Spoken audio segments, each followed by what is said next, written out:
Amid a raging Wyoming storm, a baby's cry echoed beneath a cottonwood tree. Clara Monroe, a young woman from Boston, fleeing a loveless arranged marriage, is thrown from her horse and saved by cowboy Jace Callahan. But in the heart of the tempest, they uncover a newborn in a wicker basket, along with a torn letter that reveals a ruthless scheme. Flames consume the barn as a coal-black mustang shatters its chains to rescue the child. Clara clutches the infant as gunfire erupts across the night, while Jace stands his ground against the men who would tear them apart. And then, from within the storm, hope rises. A home found, a family born, and a ranch standing as a beacon of justice across the wild prairie. If this story touched your heart, share your thoughts in the comments. We'd love to hear from you. And if you want more tales of courage and love beneath western skies, please subscribe and stay with us for the next story.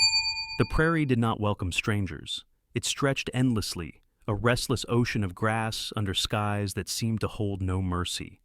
That night, Wyoming wore the face of wrath. The clouds were swollen black, lightning clawed across the horizon, and thunder rolled so close it felt like the earth itself might split. Clara Monroe had never belonged here. She was 22, born among Boston's cobblestone streets and gaslit halls, where everything was neat, controlled, and suffocating. Out here, nothing could be controlled. Rain blinded her, wind lashed at her cloak, and the horse beneath her shied in terror at every flash of lightning. She clung to the reins with fingers rubbed raw.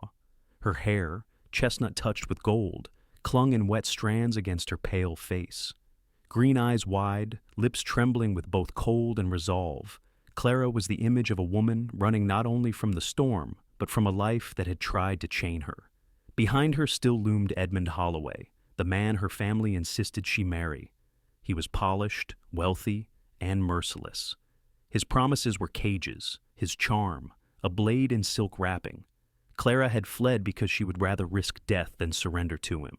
The storm howled louder, and her horse screamed, rising in panic as lightning struck too close. Clara's boot slipped from the stirrup. In a sickening instant, she was airborne, thrown hard into the mud. Pain seared her ribs, the taste of earth and rain filling her mouth. Her borrowed mount bolted into the night, leaving her crumpled in the storm's fury. For a moment, she could not move. The prairie pressed down with wind and water, and Clara thought, so this is how Edmund wins, without lifting a hand. Then came the sound of hooves, steady, commanding, not wild like her runaway horse, but purposeful, as though the storm itself could not shake the rider's will.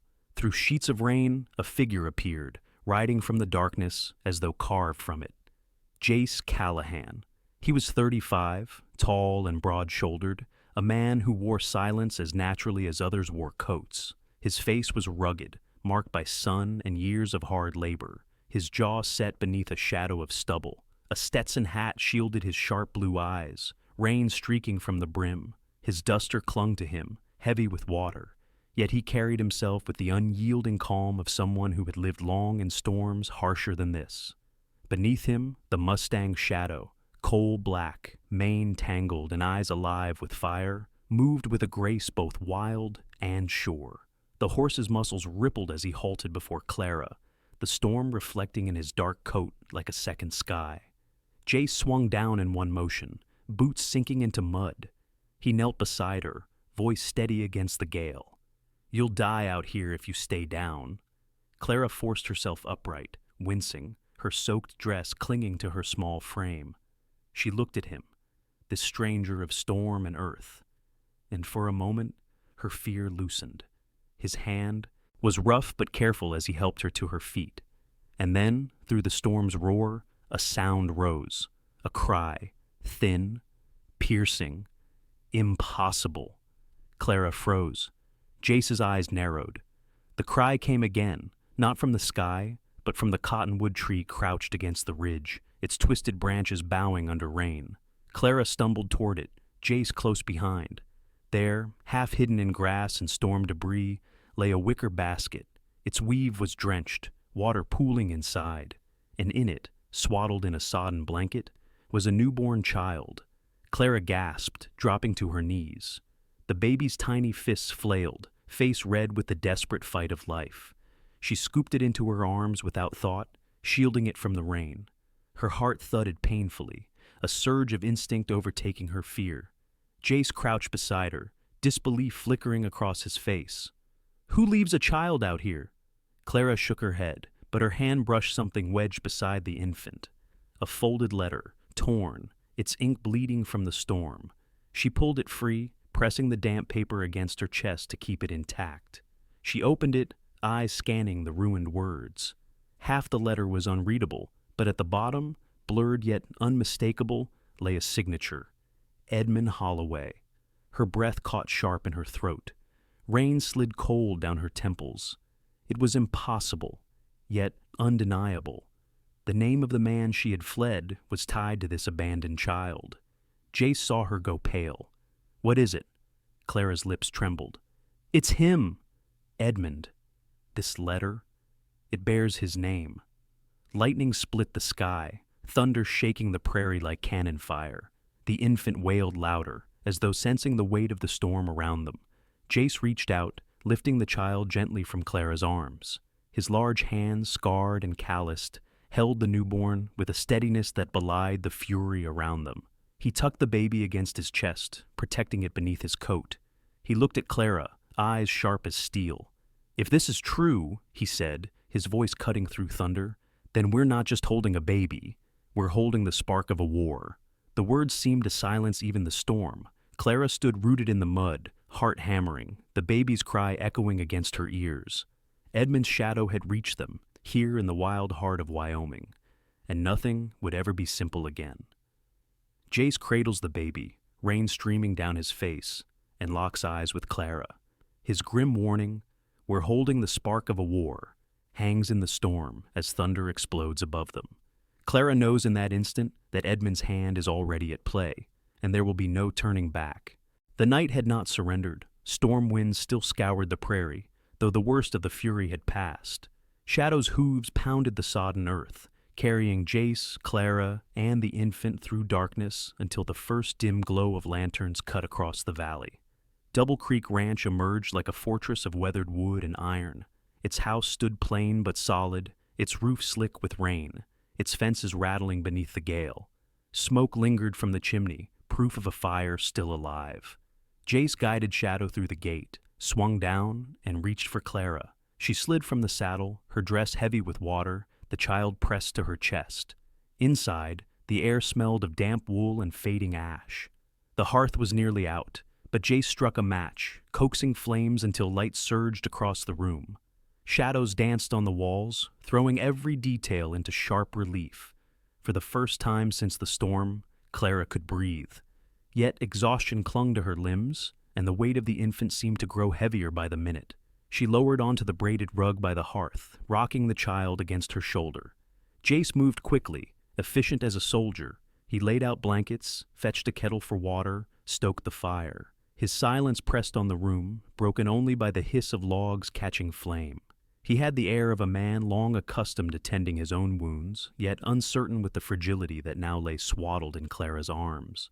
A low growl rolled through the room. From the shadows padded Rusty, the ranch's German shepherd.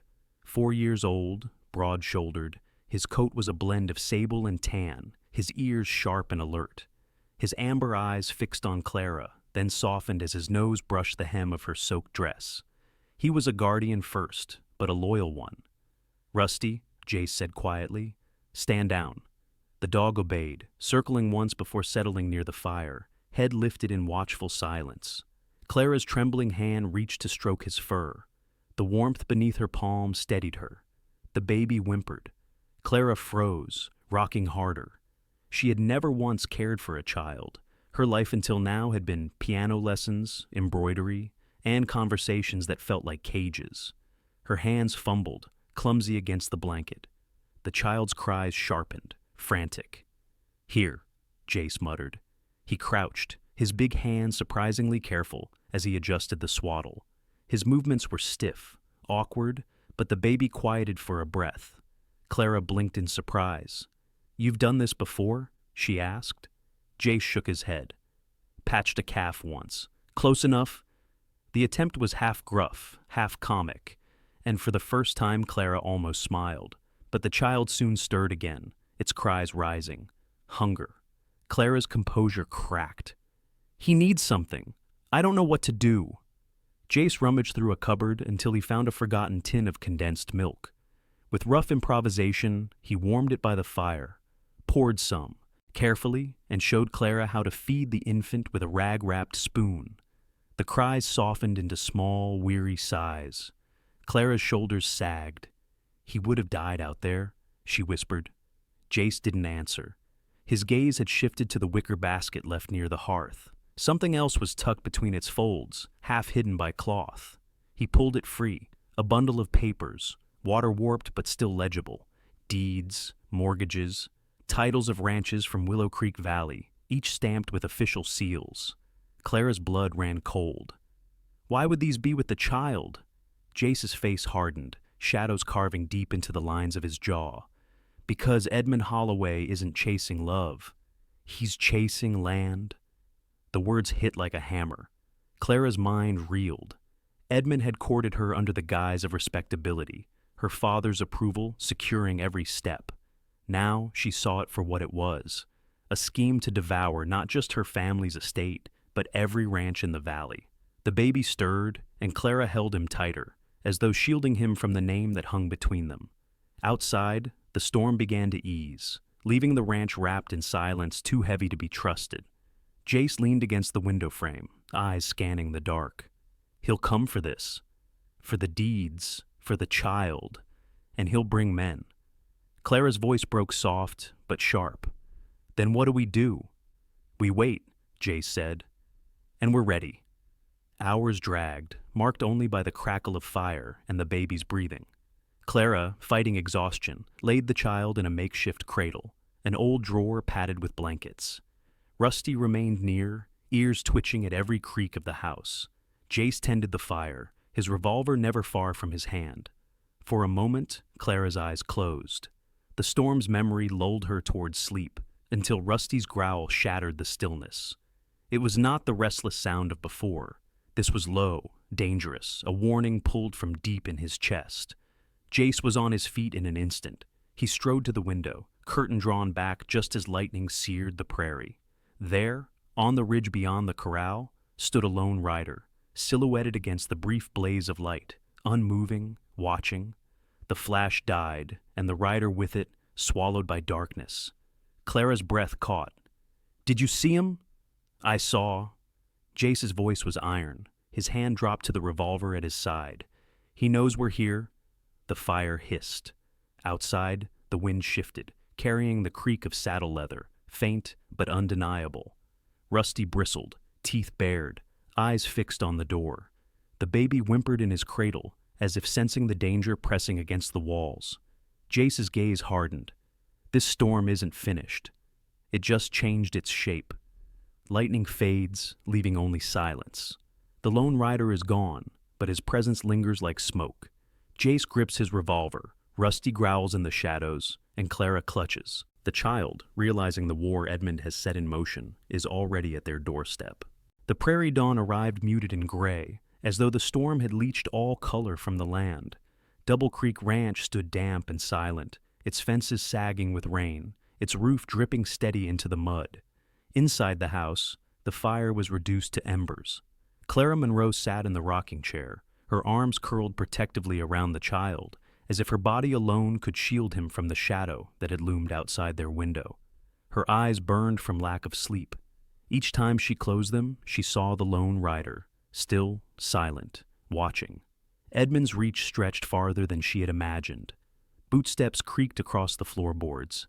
Jace Callahan moved with the controlled pace of a man who had waited through long nights before. He poured coffee into a tin mug, his jaw set like stone. Rusty dozed by the door, but one ear twitched at every sound beyond the walls. A knock rattled the door, sharp, unexpected. Rusty leapt up with a snarl, claws scraping the floor. Clara's breath froze in her chest. Jace's hand dropped to his revolver. He moved to the window, peered out, and after a tense pause, opened the door. Rain-washed light spilled inside, framing a woman in the doorway. Sheriff Hannah Coleridge. She was 40, tall and lean, her frame wiry with strength earned through years of riding and enforcing law across hard country. Her face was lined by sun and sleepless nights, her cheekbones sharp, her skin weathered bronze. Dark hair streaked with silver was braided tight beneath her hat. Her eyes, gray, steady, and uncompromising, took in the room in a single sweep. She carried herself like someone who had survived storms, both natural and human. The badge pinned to her leather vest gleamed dull in the light, but her revolver was worn, as if it had seen more justice than ceremony. "Jace," she said, her voice low, edged with a familiarity that carried 10 years of silence. Jace inclined his head. "Hannah?" Clara's arms tightened around the child, uncertain whether to feel relief or dread. The sheriff stepped inside, boots dripping on the floor. Her gaze caught on the baby, then lingered on Clara. "I heard crying on the prairie last night, found tracks near your gate. Then I saw a rider on the ridge. You planning to tell me why trouble rides to Double Creek?" Jace's eyes flicked toward Clara. The silence between them pressed heavier than the storm had. Clara swallowed hard. The baby wasn't left by chance. He was hidden under a cottonwood. In his basket we found papers. Jace handed Hannah the damp bundle of deeds they had discovered. She unfolded them with practiced fingers, her brow furrowed. Land contracts, mortgages, all tied to Willow Creek ranchers. And here, she tapped a water-warped seal. "Boston Bank?" Clara's breath caught. "Boston. Edmund." The sheriff's gaze snapped to her. "You know Edmund Holloway." Color drained from Clara's face. Her voice trembled but did not falter. "He was meant to be my husband. My family's choice, not mine. He wanted my father's estate. And now—" She looked down at the infant, his small chest rising against her arms. "Now I think he wanted far more." Hannah's lips pressed into a thin line.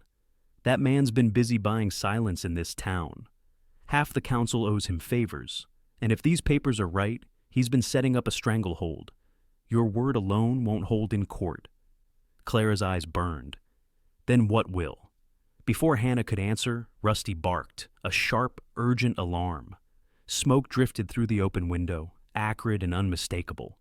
Jace's head whipped toward the barn. Flames licked the air, black smoke billowing. "Damn it!" He bolted for the door. Clara rose, clutching the baby, but Hannah grabbed her shoulder. "Stay inside!" Outside, the barn roared with fire. Sparks spat into the wind, carried toward the corral. Shadow screamed, kicking at his stall, eyes rolling white. Jace sprinted into the inferno, his figure swallowed by smoke. "Jace!" Clara cried, her voice cracking. Hannah drew her revolver, scanning the horizon. She knew barns didn't just catch fire after rain. Someone had set this. Her gut twisted. The lone rider. Inside the barn, the heat was suffocating. Jace slammed open Shadow's stall, the mustang bursting free in a frenzy of muscle and flame. The black stallion reared, hooves crashing against chains still half hooked to the post. Jace threw his shoulder against the wood, breaking it loose. Shadow bolted into the storm-lit yard, coughing smoke from his flared nostrils. But the cries weren't finished. A high, piercing wail cut through the roar of fire. The baby. Clara's heart dropped. She'd left him on the floor near the hearth. Smoke poured through the open door, choking the house. She ran back inside, eyes stinging.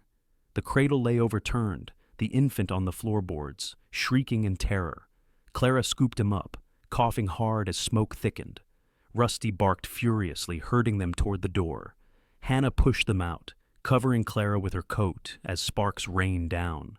Jace staggered from the barn, soot streaking his face, his arm bleeding where a beam had fallen. Shadow circled him, snorting, refusing to flee without his master. The barn collapsed in a roar of flames. For a moment, silence fell, broken only by the crackle of fire and the baby's sobs. Hannah's face was grim as she holstered her gun. This was an accident. Edmund's reach is here already, and if he can buy a fire, he can buy worse. Clara clutched the infant tighter, her breath ragged. The warmth of his small body was the only proof life hadn't been swallowed whole. Jace wiped soot from his eyes, his voice like gravel. "Then we'd better find out just how deep Edmund's lies go, before they burn everything else. The barn lies in ashes, Shadow stands trembling but alive, and Clara holds the baby close. Sheriff Hannah lifts the burned deeds in her hands, her face set with grim certainty. If Edmonds bought half this town, then the fight won't be in the shadows. It'll be in the courthouse. The smoke of betrayal curls into the dawn, promising a trial not of land but of loyalty itself. The ashes of Double Creek's barn still smoldered when the sun rose over Willow Creek. Smoke coiled skyward like a warning, its bitter scent clinging to the valley. Clara Monroe rode beside Jace Callahan in a rattling wagon, the infant swaddled tightly in her arms. Sheriff Hannah Coleridge guided her bay mare alongside them, her sharp eyes fixed on the road ahead. They traveled in silence, each lost in thought. Clara's gaze lingered on the bundle against her chest. The baby's soft breath steadied her, but dread twisted in her gut. Edmund Holloway's hand was here, in this land she had fled to for safety. The trial ahead was not just about a child. It was about truth that could burn a whole town. Willow Creek's town hall loomed at the center of the settlement, a 2-story building of red brick with whitewashed pillars. Its bell tower rose into the morning air, casting long shadows across the square. Townsfolk crowded the steps, murmurs rippling through them like restless wind. Word had spread about the fire, about Clara, about the baby. Inside, the air was hot with bodies and whispers. The council table stood at the far end, worn oak beneath banners faded by dust. Lanterns glowed against the high windows. Sheriff Hannah's badge caught the light as she stepped forward, commanding silence. Jace walked at her side, jaw set, his revolver holstered but visible. Clara clutched the child, every eye upon her. Among the crowd, whispers sharpened into accusations. "That's the Holloway girl from Boston. She stole that baby." "No, Jace brought her here. Edmund's money keeps this town alive. You'll see." Clara's cheeks flushed hot. Her knees trembled, but she refused to lower her gaze. At the council table sat Judge Thorne, a heavy-set man in his late 50s with thinning gray hair and a stern, deeply lined face. His robe of black broadcloth looked too fine for a town this rough. His eyes, small and sharp, flicked over papers as though weighed with something more than law, perhaps the weight of Edmund's coin. "Bring forth your case," Judge Thorne said, voice gravelly. Hannah stepped forward, laying the bundle of water-stained deeds on the table. "We found these hidden in the child's basket. They show a pattern, ranches across Willow Creek, mortgaged to Boston banks, all linked back to Edmund Holloway. He means to strip this valley bare," murmurs broke out. A man rose from the benches, Sam Pickett, a rancher in his 40s, sun-browned and hollow-eyed. "My land's on those papers," he spat. "Holloway's had me under his thumb for months." Another man stood, lean, sharp-faced, his coat too fine for the dust of the valley. "Lies," he barked. "Mister, Holloway is a benefactor to Willow Creek. He provides loans, stability." Clara's voice broke in, trembling but clear. "Stability bought with chains. I know Edmund. I was meant to marry him. He wanted my father's estate. He wants all of yours. And this child..." She lifted the baby so all could see, its tiny face flushed from the warmth of her arms. "He would have left him to die." A gasp rippled through the hall. Judge Thorne's brow furrowed. "These are serious claims, Miss Monroe. Do you have proof that this child belongs to anyone here?" Clara faltered, then remembered. She pulled back the blanket just enough to reveal a faint birthmark, a crescent-shaped blotch on the infant's shoulder. Her voice steadied. "I saw a notice. Weeks ago, in Boston. A mother reported her baby stolen after birth. The description, this mark, was written down." The hall erupted, voices clashing. Some jeered, others shouted in disbelief. Judge Thorne slammed his gavel. "Order!" Hannah's voice cut across the noise. "Enough talk. I've found the mother."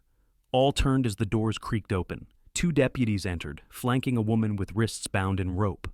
Her dress was torn, her face streaked with soot and tears. Yet her eyes, deep brown, fevered with grief, swept the room with desperate strength. Marlene Keats. She was no older than 26, with dark hair hanging loose, skin pale beneath grime. Her thin frame spoke of weeks of neglect, but her voice rang like steel. That's my baby." The room fell silent. Clara's breath caught. The infant stirred, whimpering. Marlene's eyes flooded with tears at the sound. Judge Thorne leaned forward. "State your name." "Marlene Keats of Willow Creek," she said, her voice cracking. "Edmund Holloway forced me to his house months ago. When my child was born, he took him. Said the boy would serve his purpose, that I was unfit. He locked me away, but I escaped." The hall broke into chaos. Shouts of anger filled the air, some directed at Edmund, others still defending him. Judge Thorne pounded his gavel. "Silence! These are accusations, not yet law." Marlene lifted her bound hands, shaking. "Look at him. The birthmark. His cry. He is mine." Clara felt her heart twist as she looked from the child to Marlene. The bond between them was unmistakable. The baby's small fists reached toward the woman's trembling voice. Clara pressed her lips to his hair before passing him into Marlene's arms. The mother cradled him close, sobbing into his tiny chest. The room held its breath. And then, the back doors slammed open. A man strode inside, flanked by 2 riders in the dust-stained coats. His suit was dark wool, tailored to perfection, a glinting watch chain across his vest.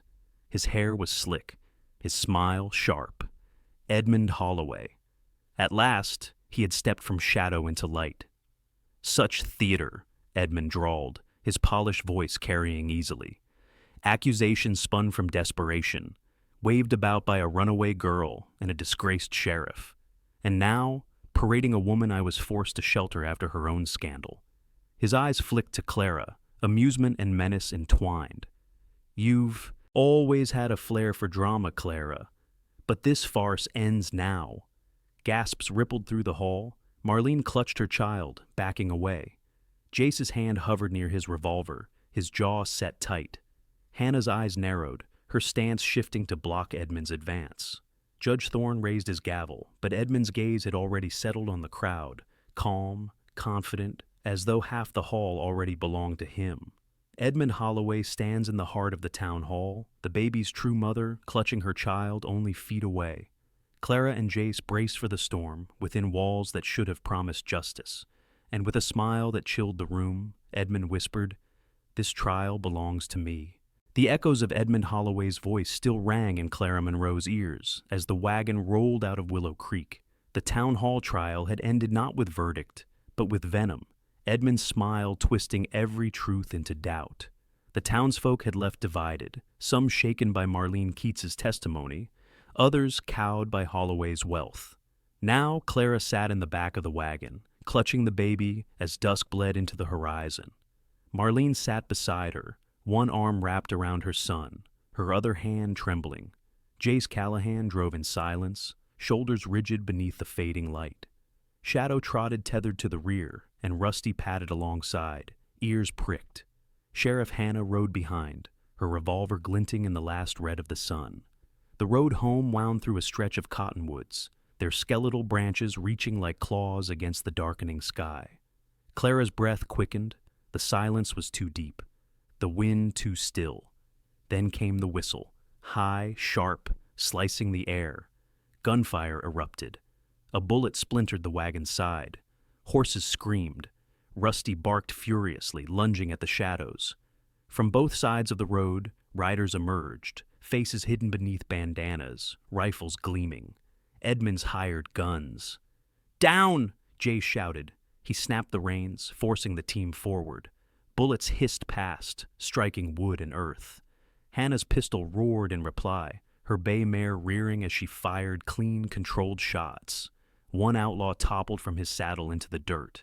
Clara shielded the baby, pressing him against her chest. Marlene cried out, ducking low as wood splinters rained. Fear crushed Clara's lungs, but she clung tight, refusing to let the child slip from her arms.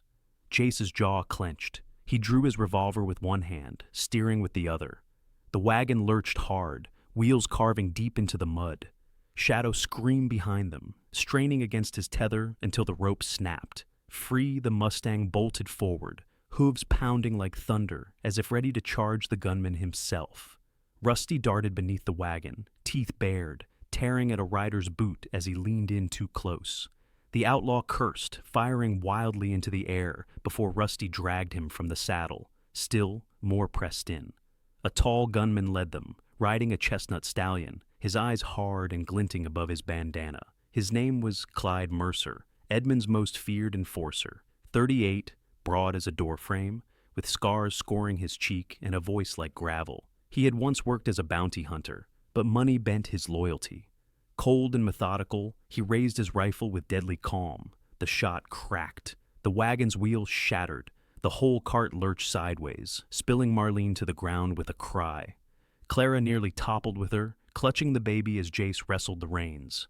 "Go!" Jace roared. He leapt from the wagon as it tipped, firing twice in quick succession. One rider pitched forward, another's horse bolted.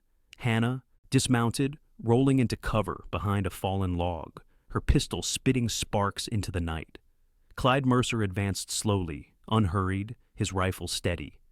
"You can't win this, Callahan," he shouted, voice cutting through the chaos. "Holloway owns this fight." Jace crouched beside the overturned wagon, eyes burning with fury. "Not tonight." He fired, forcing Clyde to duck. Clara scrambled behind the wagon, heart pounding. Marlene, gasping, dragged herself to her knees, clutching her son. Clara crawled to her side, shielding both children as bullets screamed overhead. "Stay low!" Rusty tore across the dirt, lunging at another outlaw's horse, scattering the formation. Shadow, untethered, charged through the fray, hooves kicking sparks as he struck a rider full in the chest, sending him sprawling. The tide shifted, but Clyde was not done. He raised his rifle again, aiming not for Jace, but for Clara. His voice rang, cold and merciless. "The girl first. Holloway wants her broken." Jace saw the barrel swing. Time slowed. He surged from cover, charging into the open. His revolver barked once. Clyde's hat flew from his head. But Clyde fired too. The bullet tore across Jace's shoulder. He staggered, blood blooming through his shirt. Clara screamed, the baby wailing with her. Jace dropped to one knee, teeth gritted against pain. Hannah's voice cracked like a whip. "Cover him!" she fired, grazing Clyde's arm, forcing him back. The rest of the riders, shaken by the ferocity of resistance, began to falter. Sam Pickett and 2 ranchers from town appeared at the ridge, rifles in hand. "We've seen enough of Holloway's lies," Sam roared. Shots rang, dropping another outlaw.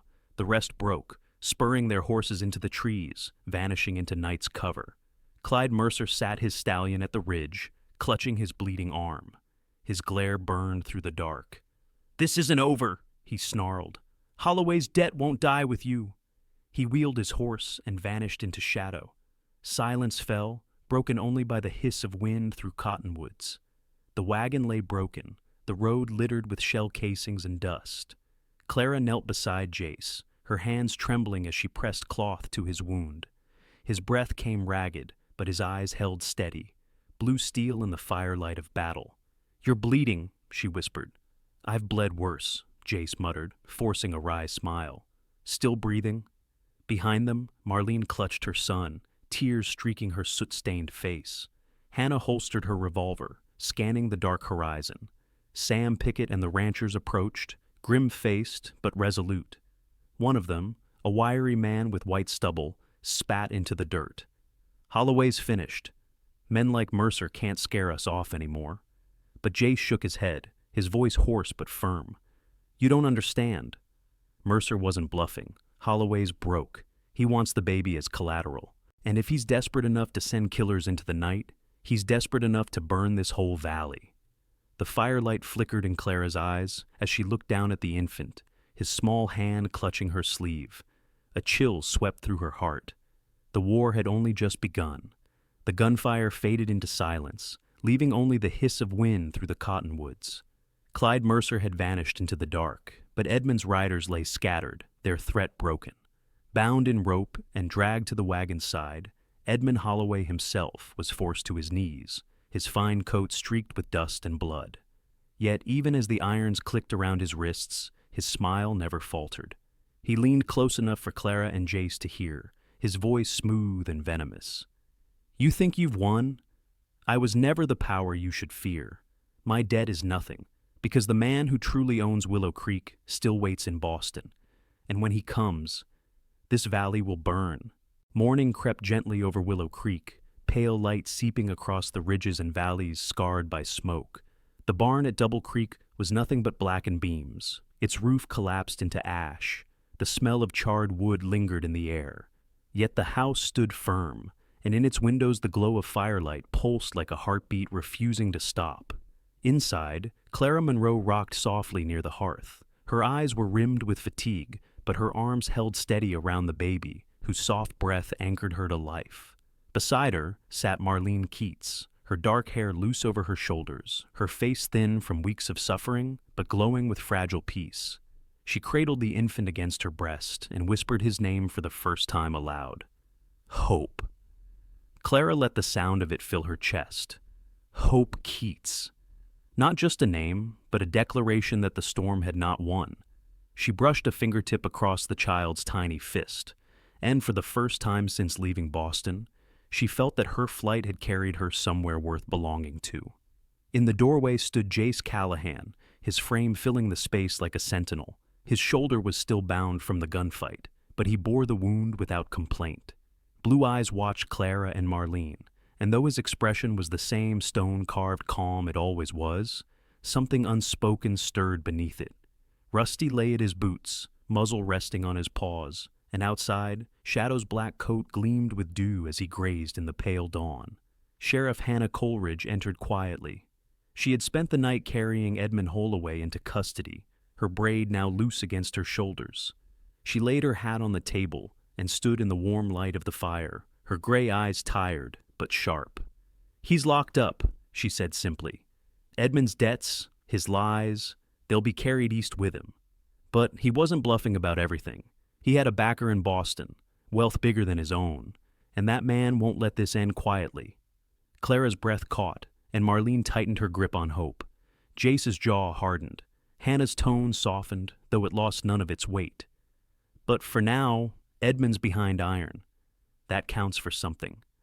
Relief flickered, though it was tempered by the chill of her warning. Clara allowed herself a long exhale, her hand stroking Hope's hair until he stilled. By afternoon, word had spread through the valley. Ranchers rode in from scattered homesteads, gathering at Double Creek. Sam Pickett was among them, his face weathered and his voice rough when he spoke. "We saw the fire. We saw how you stood against Holloway's killers. You fought when the rest of us wouldn't lift a hand. That counts for more than his money ever did." Others nodded, men and women who had long stayed silent out of fear. Now, fear had burned away. They looked to Jace, to Clara, to Hannah, and for the first time, to one another. Jace shifted uneasily. He had never been a man who sought to lead. His hand rested on the fence rail as he faced them. Holloway tried to buy us, to break us, to turn us against each other. He failed. But if Boston comes, no one ranch will stand alone. We'll hold together, or we'll fall apart. A murmur of assent rippled through the group. Shoulders straightened. For years their land had been shadowed by debt and silence, but tonight a seed of resolve had been planted. At twilight, Clara sat on the porch with Marlene. Between them, Hope slept in a cradle Jace had made from salvaged oak, the child's small chest rising and falling with the steadiness of a heartbeat the valley had nearly lost. Marlene sang softly, her voice unsteady but warm, a lullaby meant only for him. Clara reached across the cradle and touched Marlene's hand. "He is yours," she said gently. "But if you'll allow me, I would like to be part of his life, to help him grow, to stand as family too." Marlene's eyes filled with tears. "After all you've done, how could you not?" Clara blinked hard, but this time she did not look away. Something fragile had been forged between them, trust built not by chance, but by sacrifice. Jace stepped onto the porch then, twilight painting him in amber. He held his hat in one hand, the other brushing the bandage at his shoulder. His voice was low. "The boy has more family than most ever dream of." He looked at Clara, and for a moment, silence bound them closer than words could. Later, under the stars, the valley gathered for a ceremony of sorts. There was no priest, no hymns, only neighbors standing in a circle around the ruins of the barn. Hannah spoke first, her voice carrying clear into the night. "We are here because they did not yield. This child lived because strangers chose to protect him. And in that choice, we are strangers no longer." Heads bowed. For years, Holloway's gold had ruled them, but in that moment, unity broke through. They understood now that silence had a cost far higher than courage. When the night was deep and the others had gone, Clara found Jace by the fence line. The moon silvered the hills, and Shadow's breath steamed against the cold air. Rusty sat at Jace's feet, ears pricked as though listening to the quiet. Clara drew her cloak tighter and stepped close. "What happens now?" Jace's eyes lingered on the horizon, steady and sure. "Now we build. We mend what was broken, and when Boston comes, we'll be ready." Clara followed his gaze, and for the first time, the prairie no longer felt like exile. It felt like home. She touched his arm, her voice quiet but certain. "Then let's build it together." He looked at her, and for once the silence between them spoke louder than any vow. The fire had not destroyed Double Creek. It had kindled something stronger. In the end, the storm had not been a thief, but a forge. The storm had tried to break them, with fire, with bullets, with betrayal. But in its fury it revealed something greater. Family is not just blood. It is the ones who stand when the sky falls. At Double Creek, beneath the wide and watchful stars, hope was no longer just a name for a child. It was a promise, for the valley, for the people, for the future. When the storm first broke over the prairie, it seemed like it would scatter everything, dreams, hope, even life itself. But storms do more than destroy. They reveal. Clara, Jace, Marlene, and even a helpless child found each other not by choice, but by courage, by refusing to walk away when fear whispered it would be easier. And in standing together, they discovered the truth that endures far longer than any fire or bullet. Family is not bound by blood or name, but by the love and loyalty we choose to give. In the end, the storm didn't steal their future, it gave them one. If this story touched your heart, I'd love to hear your thoughts in the comments. Tell us where you're watching from, so we can feel this circle of family grow even wider. And if you'd like to walk with us through more journeys of hope and courage, make sure to subscribe so you won't miss the stories waiting just beyond the horizon.